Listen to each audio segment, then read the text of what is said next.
Tenemos con ustedes aquí en Con Todo y Pensini por Globovisión. Estamos con Carlos Larrazábal, presidente de Fede Cámaras. Dejamos una pregunta al aire. Queríamos saber ahora con estas nuevas elecciones a gobernadores, donde la oposición obtuvo legalmente lo que han reconocido el gobierno 5 gobernaciones, el resto lo gana el gobierno. Si algunas de estas personas que repiten o algunos de todos estos gobernadores de lado y lado son accesibles para el diálogo y cualquier diálogo, porque nos interesa también saber cuál es el diálogo con el gobierno, el diálogo con el Consejo Nacional de Economía Productiva, los motores, el diálogo también internacional de cómo podemos nosotros sacar la economía venezolana adelante, que está muy estancada. Tú acabas de decir que las proyecciones en algunos casos es una caída del PIB de 14% para el año que viene y tenemos la inflación más alta del mundo para este año. Y la inflación más alta del mundo, y eso sí nos afecta en el bolsillo de los venezolanos. Y de hecho hasta el dólar de frontera se ha disparado nuevamente un 30% en los últimos días. ¿Cómo se combate eso? ¿Cuál es tu impresión? Lo primero que creo que hay que resaltar que, como hablábamos previamente, la palabra clave en la economía es la confianza. Y cuando suceden procesos electorales como el que vimos en este último fin de semana, cuando se cambiaron cosas y se cambiaron reglas, cuando no se permitió la migración de los candidatos que está establecido en la ley, cuando se cambiaron centros de votación para un lado, para otro, cuando hubo hasta uno observó como ciudadano, porque no es que porque lo hayas visto por la prensa, uno vivió eso y lo vio en las calles, todo ese proceso, eso no transmite confianza. Y la inversión requiere confianza para venir a los países, tanto la inversión nacional como la inversión extranjera. Y obviamente este proceso no ayudó a mejorar la imagen de independencia de poderes, que es una gran crítica que tenemos sobre Venezuela. Que la inversión viene donde tú tengas seguridad jurídica, tú tengas independencia de poderes, donde tú tengas reglas predecibles, donde sepas cómo moverte, donde tengas certidumbre de lo que te puede pasar. Y nosotros esa palabra de confianza y certidumbre casi la tenemos desaparecida del vocabulario. Entonces realmente este proceso no ayuda a esa iniciativa. Y lo que nosotros quisiéramos, yo creo que ganen los gobernadores que sean, que apoyen la descentralización. La descentralización fue un proceso que se desarrolló en este país donde en los últimos 18 años se ha prácticamente eliminado las autonomías. En la Constitución actual establece grandes responsabilidades que tienen los gobernadores en materia de educación, en materia sanitaria, de hospitales, de las necesidades que hay en las regiones y desarrollo regional. Cuando tú te vas a ver cuáles son las funciones propias que los gobernadores han terminado de llevar, son responsabilidades mínimas que no afectan de forma real la solución de los problemas de los estados. Y nosotros no vemos ningún gobernador de los que han sido oficialistas hasta el momento que hayan propiciado procesos de descentralización y hasta hayan exigido las funciones que en la Constitución tienen, en las leyes tienen, porque muchas le han sido relegadas. Y es muy difícil, y yo creo que esa es una experiencia que ha tenido Venezuela no durante este periodo, sino durante su historia democrática, que mientras tú alejas las decisiones más allá en Caracas, y un funcionario de Caracas es el que tiene que estar pendiente de si hay que comprar una resma de papel para un colegio en Santa Elena de Guairén, esa resma nunca va a llegar. Bien. Entonces eso requiere esos procesos de apoyo y requiere que los factores de poder en las regiones se involucren, no de forma ideológica, con los factores de producción y con los factores sociales, sino que se involucren para solventar los problemas de una forma real. Hoy en día uno observa con preocupación porque la ideología marca todo. Ve funcionarios públicos que dicen que la salud la recibe el que tiene un carnet de la patria, que atienden a los empresarios que vayan y tengan una forma de pensamiento, atienden a los sindicalistas que piensen de cierta manera. Y eso no es conveniente. Eso no es conveniente para ningún país que debe estar abierto a reunirse, y gobiernos que tienen que estar abiertos a reunirse y a solventar los problemas problema con todas las tendencias políticas, ideológicas que tú puedas, porque al final del día, ¿qué es lo que se busca? Que tú tengas producción, que atiendas los problemas del ciudadano, que logres atender los problemas de abastecimiento. Y hoy estamos en un ciclo pernicioso muy dañino.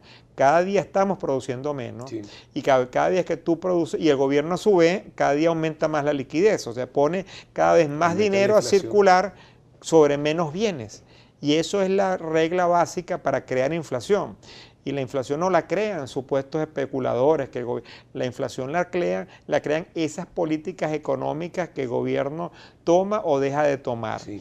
Y cuando uno ve las tendencias, que ve que ya el Fondo Monetario te habla de 2.300% de inflación del año que viene, uno se asusta. Es hiperinflación. Yo creo que ya estamos en una hiperinflación, donde tú ves una semana a la otra los precios suben y cada vez ves como la producción las producciones van bajando porque no hay materias primas. En cuanto a la entrega de divisas, ¿han recibido el empresariado algún tipo de divisa, así sea a la tasa DICOM? No, la DICOM no está inactiva desde hace 5 semanas ya aproximadamente. Y de la última subasta que se dio, hasta salió una noticia que estaban tratando con el Deutsche Bank de que esa subasta se pueda liquidar, porque sobre todo los bancos del Estado, que tienen poca estructura de corresponsalía internacional, no han podido llegar esos dineros a los destinos finales. Entonces, ese es un problema cierto que existe, donde el gobierno sigue sin abordar esa problemática de una forma seria y responsable para que podamos tener acceso. Sí. Mira, y también, por ejemplo, algunas de las gobernadoras recién elegidas, Lady Gómez en Táchira, está reclamando que hasta le quitaron la casa de la gobernación y le dieron una cantidad de poderes al exgobernador Bielma Mora, y ella entonces va a llegar a una casa que no puede llegar o libre de poder. ¿Qué va a pasar con estas 5 gobernaciones y cómo va a afectar esto al empresariado? El empresariado, yo creo que más que afecta al empresariado, afecta al ciudadano, porque si el ciudadano decidió lo que haya votado en cualquier de sus decisiones en un estado correspondiente, la obligación del Estado es que se respete esas decisiones.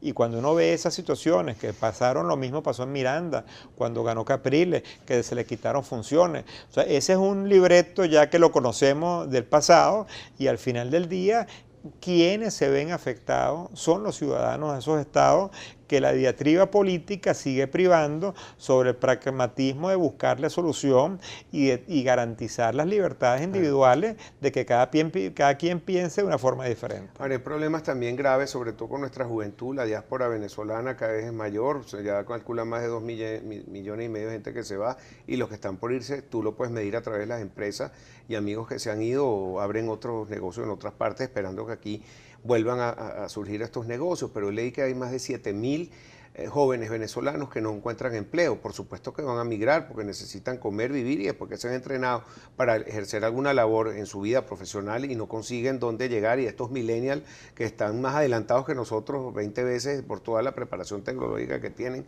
necesitan asidero. ¿Qué sabes tú de la juventud venezolana y sobre los puestos de trabajo? Bueno, lo que uno observa lamentablemente en las empresas, que cada vez ves personas de todos los estratos, de todos los niveles de la organización, sí que se van del país. No es únicamente los más calificados, los millennials, los tecnológicos. Uno ve en casos en las empresas hasta obreros que sacan sus prestaciones sociales para comprarse un pasaje para irse para Panamá o para Colombia o para Ecuador, y cuando tú les preguntas, bueno, ¿y qué hace para allá? Bueno, lo que consigue, porque aquí ya la situación es insoportable. Y después uno le hace seguimiento a esos casos y observa que no es que llegues allá y puede ser que pasan trabajo, sí, y personas calificadas trabajando de cualquier cosa. Yo veía un programa de cocina, de esas competencias de cocina, que me llegó hace un par de días, una doctora, una médica venezolana trabajando en un programa de cocina, y por cierto ganó y calificó. Bueno. Muy bien, que hizo un asado negrito, muy sabroso, oye, que se veía ahí, sí, y ganó para la siguiente estancia. Pero es triste, eso, tú te alegras de eso, pero es triste observar que una persona que fue formada para ser médico, preparándose como chef en otro en país. un McDonald's, uno de los empleados resultó ser venezolano que salvó, era médico y salvó a una de las personas que se había ahogado. Entonces, eso es triste verlo y lamentablemente eso aquí no se toman medidas y se entiende que cuando tú vas al dólar innombrable, el salario se ha evaporado totalmente, el sueldo se ha destruido y la capacidad de compra que tiene cualquier salario en los actuales momentos no existe. Y eso es lo que hablábamos al principio, que eso exige medidas económicas que corrigen, que creen confianza, que atraigan inversión, que la noticia sea oye, que tengamos líneas aéreas que están llegando. O sea, ¿cómo es posible que en Venezuela de 31 líneas aéreas apenas tengamos 15 operando y de forma deficiente? Ahorita y los destinos. Los destinos, ya para Europa 2 veces a la semana, se paran en República Dominicana porque les da miedo pernoctar en Venezuela. Aquí, estuve en el estado de Bolívar la semana antepasada y vi posadas en Ciudad Bolívar espectaculares que hasta hace un año tú tenías que reservar hasta con 6 meses, un año de anticipación porque estaba llena de turistas europeos que iban para la Gran Sabana y ahorita vacías. ¿Crees que más empresarios y comerciantes se vayan del país a raíz de los resultados electorales? Bueno, esperemos que no. Yo creo que nosotros tenemos que seguir teniendo fe en este país. Las posibilidades de este país son inmensas y simplemente se requiere la voluntad política para empezar a abordar los problemas con seriedad y apartar el tema ideológico. Aquí cuando tú conversas o te escuchan, cualquier funcionario en las reuniones que van a nuestras cámaras, hablas de cualquier propuesta y dices, no, eso es libre mercado. Entonces tienen tabú, tienen terminologías que no pueden usar. Lamentablemente para ellos viven de los bonos y el país de venta en un mercado de capitales internacional. Yo veía unas cifras de Bolivia, ahorita antes de entrar al programa, que el crecimiento del Producto Interno Bruto boliviano, país del ALBA, con Evo Morales presidente indígena, y en los últimos 10 años tiene un crecimiento del Producto Interno Bruto promedio sobre 5%, con una inflación de 3%. Donde no se persigue la empresa privada, donde se habla, ahorita la economía cayó del 5 y bajó la proyección al 3, que comparativamente con nosotros, que vamos a caber entre un 12%, es una cosa maravillosa, donde todos los sectores de la economía están creciendo, menos el de hidrocarburo, que está cayendo 14%. Y el mismo presidente Evo Morales dijo, mira, el aguinaldo que dimos el año pasado, quizás no lo vamos a poder dar este año porque no hay el suficiente dinero. Eso significa responsabilidad y hablarle al país de lo que está sucediendo. Aquí no tenemos dinero y el populismo es lo que lleva por delante. El gobierno lo que hace es regalar cosas, imprimir dinero y crear más inflación. Y esa es la gran diferencia que tenemos con el resto de los países latinoamericanos, igual a los que son amigos del gobierno. Carlos, te invito a una próxima oportunidad y vamos a explicarle a la gente qué significa eso de imprimir dinero, que ha sido un mal de muchos, históricamente de muchos gobiernos que han caído en esa falla y ha creado ese proceso de hiperinflación que le está afectando al bolsillo del venezolano y cómo salir de ese proceso hiperinflacionario que hemos visto gente que ustedes han invitado de otras partes del mundo, cómo han combatido eso. ¿Te parece? Perfecto. Quedas comprometido. Muchísimas gracias, Carlos. Siempre un placer tenerte aquí. Hasta luego. Muchas gracias. Era Carlos Larrazábal, presidente de Fede Cámaras. Venimos con Gabriel Reyes a hablar un poco sobre un análisis político y económico del país. Ya regresamos con más para ustedes.